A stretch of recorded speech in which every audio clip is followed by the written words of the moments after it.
Federalun TNI Angkatan Laut mengerahkan KRI Karotang 872 dan pesawat udara NC-212-200 P-8203 dalam latihan bersama di perairan Selat Malaka Losmawe, Rabu 14 Juli. Kegiatan ini merupakan latihan rutin yang dilaksanakan oleh unsur-unsur operasi di bawah kendali Komandan Guskamla 1. Komandan KRI Karotang 872, Mayor Laut P. Andromeda W. Ciptadi mengatakan, latihan diselenggarakan di sela operasi rutin yang digelar TNI Angkatan Laut di Selat Malaka. KRI Karotang 872 dan Pesut P-8203 melaksanakan latihan kerjasama taktis antara KRI dengan unsur pesawat udara, sekaligus latihan pertahanan anti udara. Rutin yang diselenggarakan oleh unsur-unsur gelar Koarmada 1 di seluruh perairan Indonesia termasuk di Selat Malaka ini dengan tujuan untuk meningkatkan profesionalitas prajurit serta interoperability kerjasama antara kapal-kapal perang permukaan dan pesawat udara.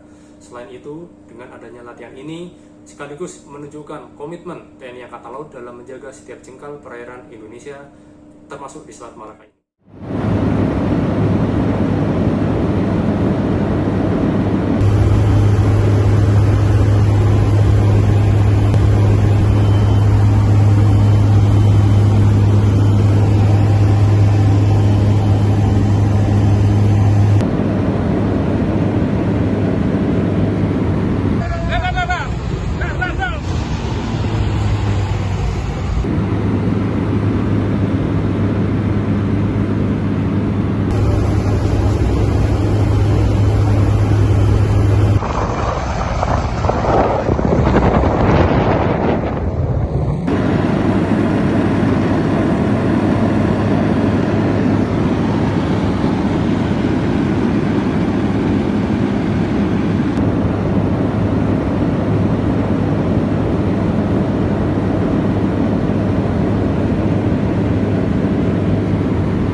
Losmawe, Jaki Mubarak, Serambi On TV.